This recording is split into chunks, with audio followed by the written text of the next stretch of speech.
I'm not okay with having just girls, so let it be known now. It's not as if tomorrow now. I'm even saying it on record right now. I'm not okay with having just girls. It's not something. Things. This is why I think everybody should have a prenup. Like everything would have to be in there. If I'm married to somebody, Prenup. yeah, marriage to me is a mistake.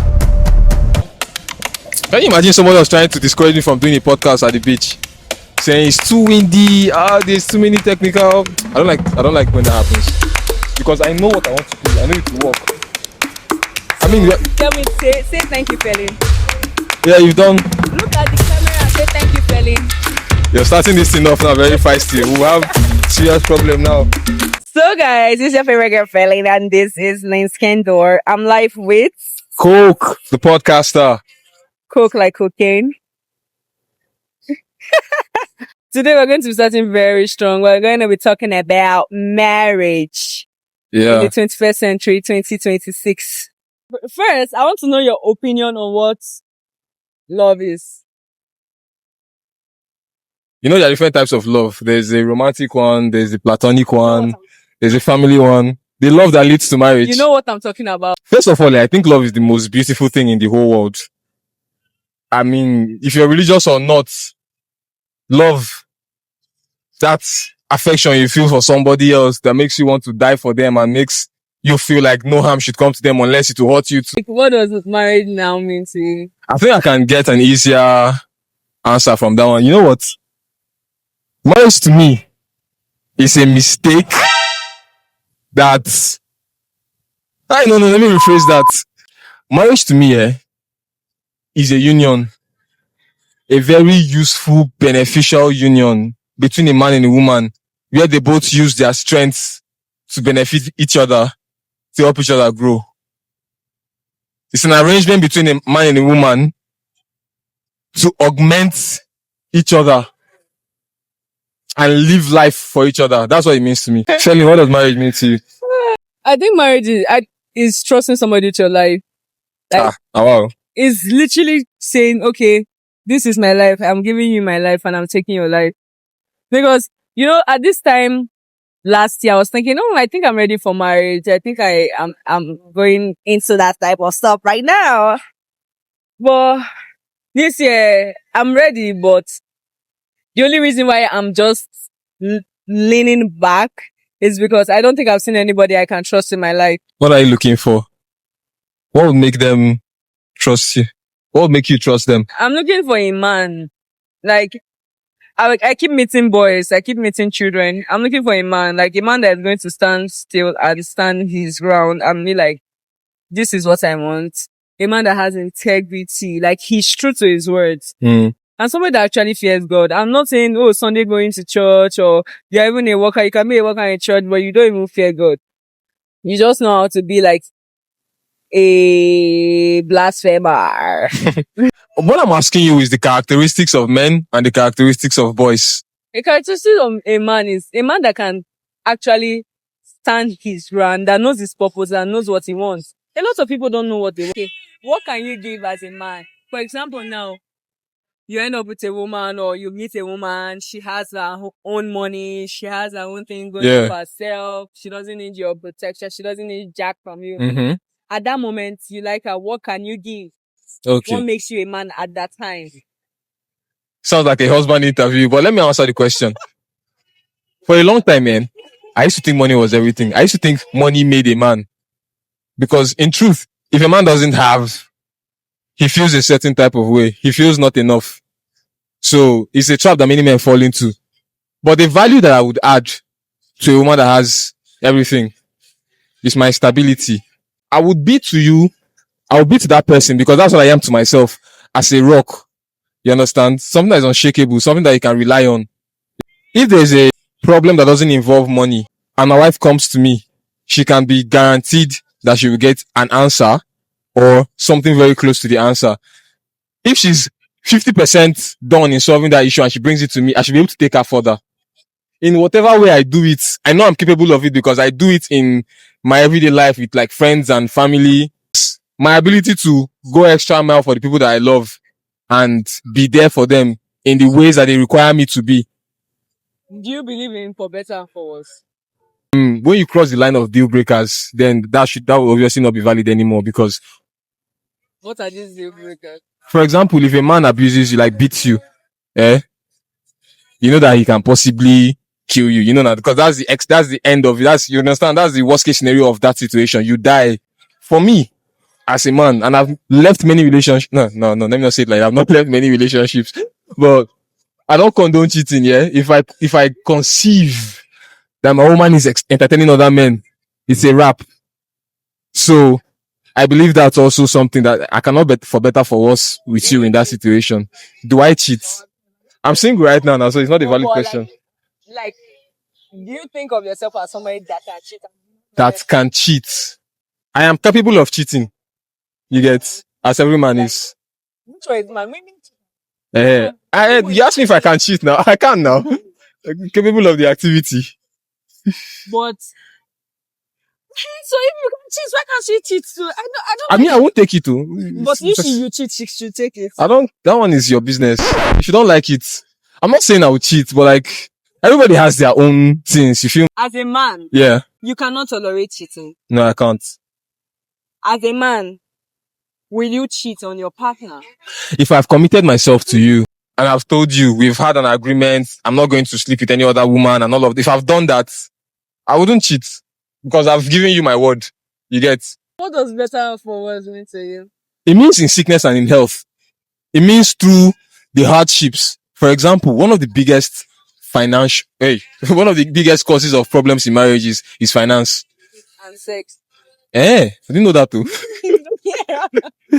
Imagine now you get married and along the line, your stuff stop working. Your stuff stop working. If I get married and my stuff stops working, that's find a solution for it fasting. I mean, what if they say, okay, there's no solution?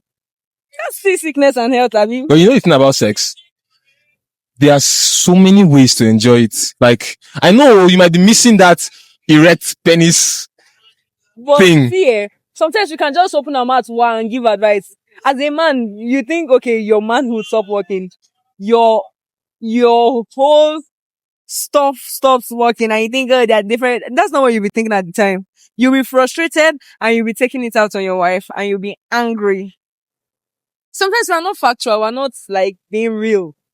Felin, sure, you know, our opinions come from our experiences.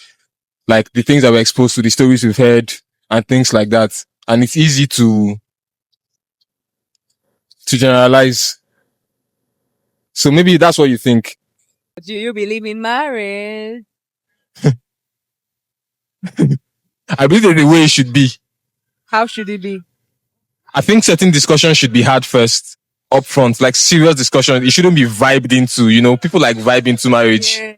So we'll talk about how many kids we need to have, what our rules will be at every phase of the marriage, because let me just outline it here. What our rules will be at every phase of the marriage, what our dreams are, and you know, when two people are coming together, there has to be some level of compromise. If I want to fly the world and visit 100 countries on earth, it's not a goal that I can achieve if I have a family. It's not reasonable. I can't abandon my family. My wife will not be like, I love you so much, go do your thing. And it's not as if the travel is bringing money or anything. That's, you know, things like that, you have to compromise on certain things. So you have to agree on stuff like that. You know, I think people, when they say they've been in a talking stage for like 2-3 months and before they proceed on whether they want to date or not, I think it's kind of a long, I've been there, but like, I really like having conversations, like serious conversations. That's where depth comes from. Exactly. That's like me entrusting you like I said, that's me entrusting you my life. Like, oh, I want to marry you. This is my life. Take it. Like my destiny is now in your hands because we are now one. I don't see my partner, even though it's another person, I just see him as an extension of myself. So I want what's best for him and he should want what's best for me. And before we can get there, we should have like proper conversations. So like I've heard stories of when people say, oh, a couple splits because they couldn't decide on what church to attend. I'm like, that's the first date question. Yeah. That should be the first date question. How many kids do you want? Mm-hmm. Are you okay with having just girls? Because you think it's not a normal question. I'm not okay with having just girls. So let it be known now. It's not as if tomorrow now I'm even saying it on record right now. I'm not okay with having just girls. It's not something that is, I can't even, but yeah, I know I won't have just girls. So let me not go too much on it. If your wife can't give birth or you can't give birth, how do you intend to handle I that? think medicine is too advanced for us to be having that problem. It still happens. There are a lot of things going on. Do you know what I'll do? We'll have to, if there's a problem and it is clear, even medically, that my wife can't give me a man, a boy. We are not talking about boy now. We're talking about kids. So what's the question about kids? I'm like you people should sit down and have conversations. Like it's a situation where I could like not I can't have a child, but it is delayed. How would you handle that trying period? If it's delayed, it's an us problem now. People don't see it that way. People don't have conversations that way. But that's something Because you can. everybody just like I think we've watched too much of Cinderella dressed in yellow. We've watched too much of romantic things, and we forget that that's not real life. You know, that's a good question to ask. I don't, Felling, you're a woman. Mm-hmm. Don't you care about offspring? I do, but not like gender-based type. Let's leave gender aside now. We are talking about like the inability to conceive between the man and the woman. Sure, you know, if there's an inability to conceive, there's always a problem with one of the partners. But sometimes there's nothing wrong with both of you, and you could just don't have kids yet. Like you keep trying, but somehow you're not getting pregnant. Yes. Not that there's anything wrong. So in a situation like that, that's a conversation that should be had, right? And if you are going to have that conversation, what would you propose? I don't understand. Okay, say we wanted to get married, and I'm asking you, if after 5 years we can't conceive, and it's not your fault, you are fertile, and the doctor says I'm fertile as well, what do you think we should do about it? We keep praying to God. At the time when I'm fertile, you're fertile, and we can't have kids, I think we go look out to Baba J. Like, all right. That's not what I would do. That's not what I would do. I am very particular about having offspring. I want plenty children. So, what I can do is, if we are having that problem, these are the things. This is why I believe everybody should have a prenup. Like everything. If I'm married to somebody, prenup. Yeah. Me? I go get prenup or some kind. Maybe you don't call it prenup in this country, but whatever we call it in this country, I think it's a prenup everywhere. It's a legal term now, isn't it? I'm going to have a legal document that should bind. God, what is this discussion for if you're not agreeing and signing? Is it shocking to you? What is that love inside? No. What is the love inside? What is that love inside? It's all love now. It's still all love, but it's an agreement. No. It's an agreement. That's now business. Yeah, yes, it's still business and it's still love. Let me tell you why.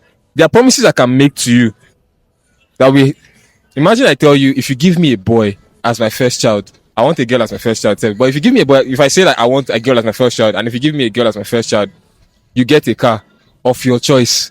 If that goes in the prenup, that's better for you. It's not just word of mouth. So prenup is not just about if we divorce, but you take half of it, I take everything. You can't just live on vibes. This is real life. Vibes. You can say that and mean it, and because you're a man of integrity, you keep to your words. You don't need a fucking document to prove anything. This is just a backup. Why will I say no to a backup when I can have a backup? You need a backup. Something to hold you accountable to your words. No. Hey. Integrity. There's no dimension. There's no alternate universe in this world where me, Coke, will get married to somebody without a written agreement on how our marriage will go and what each. See that thing I said about cheating be my deal breaker. Okay. All of it will be written in there. If you guys have their conversation, you sit down and have deep conversations and write it down in a journal. Exactly. That's not a problem. But having it legalized, that's where my problem is. Why are we doing court wedding? If see that journal, we'll give it to the lawyer. He will draft it properly. Look, stop. It's not that big. It's not that deep. Just leave it. Let them just do their legal work. Don't worry. But it has to be there for the law to know this is what me and this woman agree that we will be doing. Let's go back to the marriage something, to the children something. If we are trying to conceive, right? And after 5 years, I don't have a child. If I won't be 40 then, I'll be nearing 40 or be, around there or even be over 40. Depends on when I get married. I'm looking at myself and I'm thinking, I want offspring and I want a lot of them. So if after 5 years of marriage, and trust me, I'm not looking to like replace my woman or anything, oh. But after 5 years, we need to start looking at other options. That's what I'm going to say. We start looking at other options. Either I'm going to have to, like get my kids from, I'll just try with another woman, see if we can have children. I'll marry another wife. Basically, that's what I'm trying to say. I'll marry another wife. If after 5 years my wife can't give me a child, we would have to have an expanded family. But you're still my person, you're still my party. Marriage is like you have like best friends, you do everything together, we'll grow old together still. But I want kids, don't you get it? You feel me? Guys, so I've come to the end of this. Don't get triggered now. Come on now. Okay. Most of the people that I'm friends with, a lot of people I'm friends with, we kind of have the same view, opinion, and things like that, yeah? And in camp, when my friends are not there, same feather. I agree. But these are people I can trust to back me up in certain situations, and I feel there's a certain ideology you have to be that kind of man. So in my house, I would die for my wife because I'm the kind of man that would also doggedly go and get multiple children, even if it means marrying another woman. I'm that kind of man. I believe it's the same kind of man that will still understand that because you have that leeway, that traditional man, you can call it a perk or you can call it an advantage, but that advantage that I believe I can exploit as a traditional man to take a second wife if I can't get a child from my first wife is still the same. It gives me a responsibility to die for my wife when the time comes. Because I have that leeway to do that, to get a second wife, it means I have to die for my wife. I still have to be traditional when it comes to the negative things. I still have to provide. I still have to protect, even if it means laying down my life. So it's not as if there's all this, you people are enjoying because you're men. There are like, there's work to be done. You feel me? And I'll do that work to earn all these perks. So it's not as if I'm just saying it. It's not like that. So but what about you? Tell me. Are you going to live with your husband for life and not have children? Like if for example, you guys can't conceive and there's no problem with anybody, you're both fertile, but for some reason you can't conceive. 5 years has gone, 7. Like, you just keep trusting God. Yeah. 25 years. Yes. One baby. I married my husband for other reasons and not because I want to bear a child. Okay. Why do you think he married you? That's why I need a man that thinks like we're in the same frequency of alignment. There's no man that will be on any frequency with you that will say, don't worry, I will forfeit children as long as I'm with you. For you. I will forfeit children. I've seen people now. It's not like you have? Yeah. You know what? You know one thing, I'm talking from a perspective of somebody who has not gotten married. I've not found a partner that I'm like, I will give my life for you, Because I know that there are depths of love, and maybe there's a depth that I will get to and I will not mind offspring. Because now the way that I feel like I understand life, I feel like offspring they're not necessary. It's not a necessity, But me, I want it from a selfish standpoint. But I don't think for the good of the universe, it is needed. So if I'm in love with you to the point where, God, I love you so much, I don't want to hurt you. I don't like, if I get to that depth of love, I can forfeit children for love. Because I said it's the most powerful thing on earth. I can forfeit children for love. But from where this coke is sitting talking to you now, ain't no fucking way. If you are married, you'd wait for however long it takes. I'm Christian, cook. And I am serious. Like, I know where I'm going. I'm going to be more serious and crazy about God more than I am now. If God said, Enie and her husband, you guys should wait on me, I will wait on him. I'm not going to look outside my marriage. I'm not going to look outside my home. I'm going to stay and wait. That's the point of waiting. That's the point of... Will you adopt? Will you consider adoption at some point? If that's the leading on... I mean, I'm not against adoption. I'm not against surrogacy. I'm not against... Okay, but if the Holy Spirit leads you that way... Of course. That's what you do. But you'd only wait until the Holy Spirit leads you, not because you want a kid. Yes. You have to be led to live your life. What are the core conversations people should have before getting married? I think the most important one is your belief system. If you're Muslim, don't marry Christian. If you're Christian, don't marry Muslim. Hmm. If you're an atheist, don't marry anybody that is into religion. Just marry like that. Man, that's number one. That's like my first verse. That's the backbone. That's the backbone. And two, if you believe in having second wives, bye. Like, Just for the heck of it, Abby. how many kids do you want to have? What is your purpose on earth? I don't think I can marry somebody that don't have a purpose. Yeah, that hasn't found what he's put here to do. Yeah, because exactly. He has not started life. Yeah, You know, yeah. I can't marry somebody that doesn't have a purpose, that doesn't see something bigger than themselves. Like when you wake up in the morning, what drives you? And it should not be like, oh, I want to provide for my family. There should be something bigger than you, bigger than us. It should be bigger than money, bigger than self-aggrandizement. You should talk about finances too. How much are you earning? How important is money to you? At what point? I used to always tell myself this thing. Chicos, they put a number. Even if you don't put a number, put a scenario. Like there's a feeling, you tell your integrity from money. Yeah. You know what I do in my mind when it comes? You have a price tag on your head. These days, I ask myself questions whenever my integrity is questioned. And I've been a crook in this life, honestly. I've been a wicked crook a long time ago. These days, I ask myself, with my father, oh my God, see, I think I got the best example. I think I got the best example for a father, because right now, whenever I'm about to do something, I ask myself, would my father do this? And the answer is, if it's anything bad, the answer is always no, because I never saw him, heard of him. See, the only thing that he has done that is like, worldly, is stuff that he has told me, not stuff that he has told me he did in his youth. But if it's me seeing an example of the father that I met on earth. You know something, yeah? Another important conversation to have is, how do you want to raise your kids? Like my father raised me. How did your father raise you? Like to be. I think I've asked somebody that question, and it was just like, how God wants me to raise them. I'm like, oh, that's not bad, but there should be a structure of, this is what I want my children to do. Like now, personally, I have plans for my kids. Like I've been thinking of my children since 2024, even before I started thinking of marriage. I'm like, I was even asking God, why am I thinking of kids? What do you mean kids? But I have to, because of my kids, I have to marry right. I can't do that to them. I have to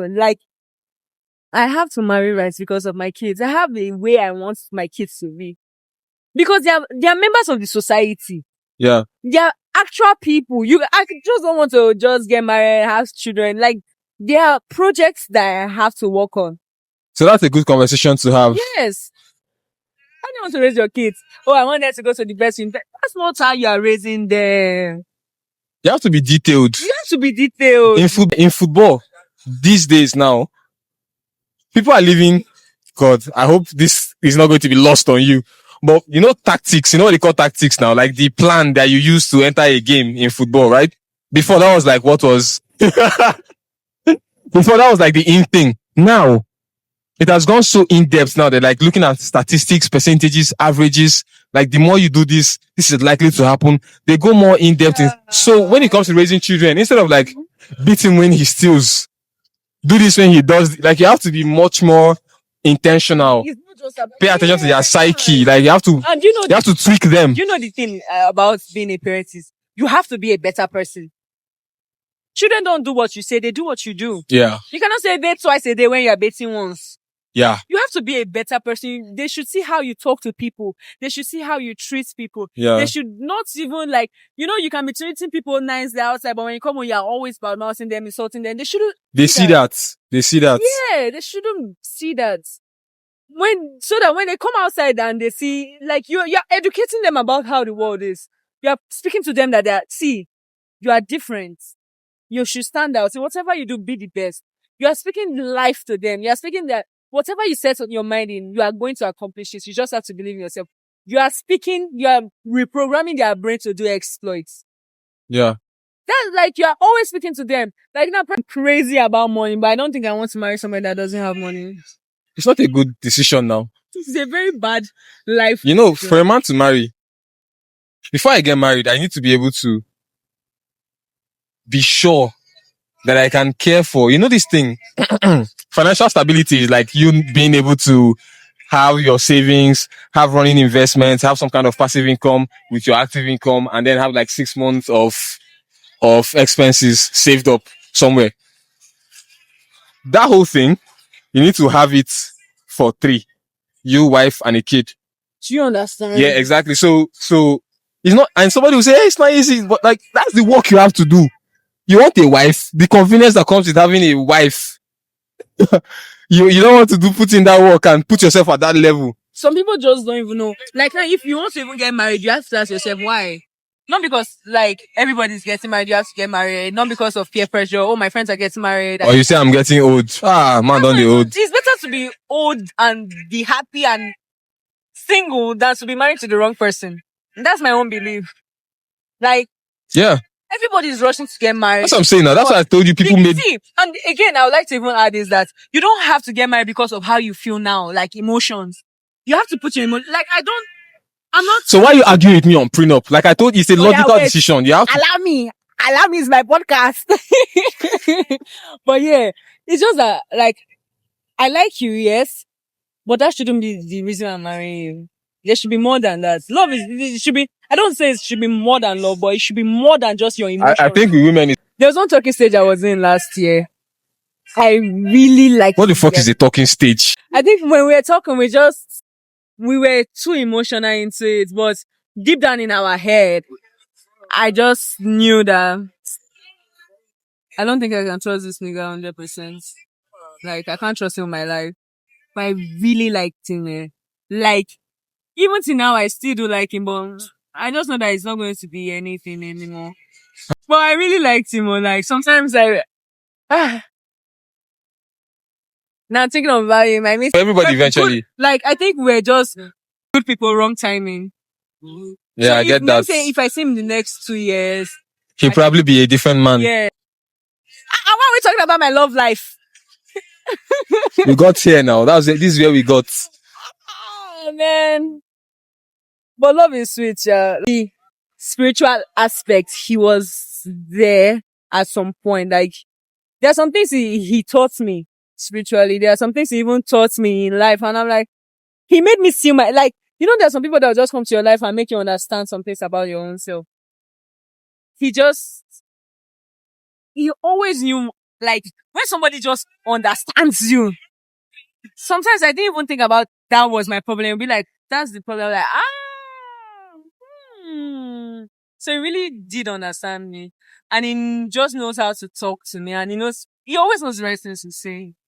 But there should be more. That we shouldn't get married because of that. Did it make you happy?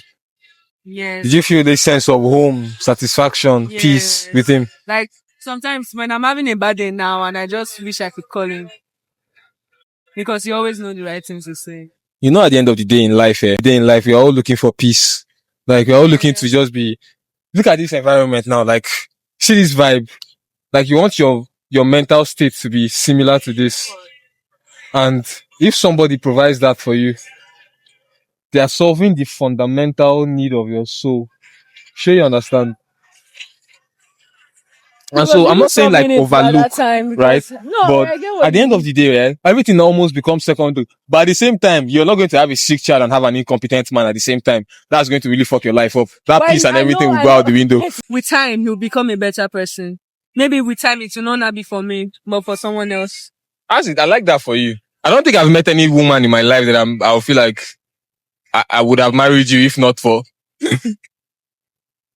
nobody. So you think you are what? It's not about what I think now. I'm just telling you what it is. I've not met anybody that I would have married. Everybody I've dated and broken up with, yeah, they deserve to be where they are. But we didn't date per se. We just really liked each other. And you know, as Christian people, we don't date for long. We don't date for 2 years, 3 years. As we like each other like this, we talk like this, we talk 1 year, we don't marry. We know they do Egyptian dating. We go and wait for Moses to let us go. No. So I like that. I feel sometimes it will be difficult. It won't be difficult for me to find a woman. It's not difficult for me to find a woman, but to find a wife. I sometimes feel like it might be hard for me because up until this point, I've not found somebody that I'm like, I missed out on marrying this girl. Me too. No, you missed out on marrying that guy. Okay, I okay, know, he was like, not. Yeah, but I just feel like I've been single for too long, bro.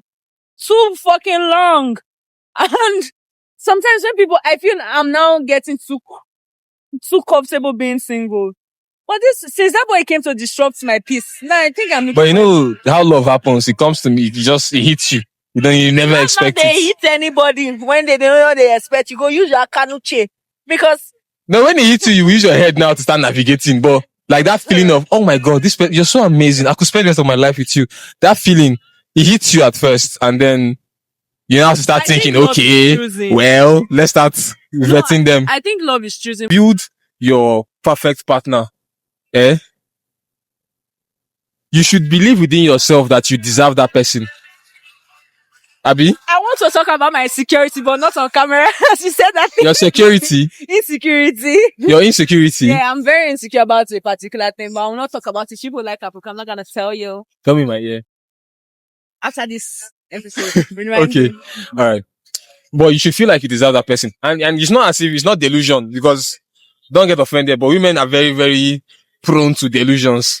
True. So one way, like if you've envisioned and built your dream man, you should believe that you deserve him. And the way that you do that is to qualify, like put the work in on yourself that makes you realistically in I call it the sexual marketplace. Like, now the dating pool, basically. That in that place, you are the person that deserves this kind of person. If I say I want an under 25, this spec, this and that and the other, is financially stable. This, all these things, that now it means that I need to be at a certain level to qualify for that kind of woman. And I have to put in the work to qualify for that kind of woman so that it will not be delusion. So everybody should look at themselves that way, look at the partner they want that way, put the work in themselves to deserve that partner, so that, you put yourself in a place where everybody wants you at the end of the day, and then you now have to pick. Even as a woman, you can put yourself in a position where everybody wants you and you have to pick. I mean, age does something to you guys that it doesn't do to men, really. But at the end of the day, there's a way you can do that. Come to the end of this episode. I think I need to strangle this man and throw him in the water. There's so much radiating has gone on. It was not intentional. It's been amazing talking with you. I'm going to throw this boy inside it. This has been Lean Scandor. No, say it sexily. This has been Lean Scandor. No, Lean Scandor. This has been Lean Scandor. What does Scandor mean? True. This has been Lean Scandor. Scandor. What are you doing to me? I mean, I've been saying Scandor now.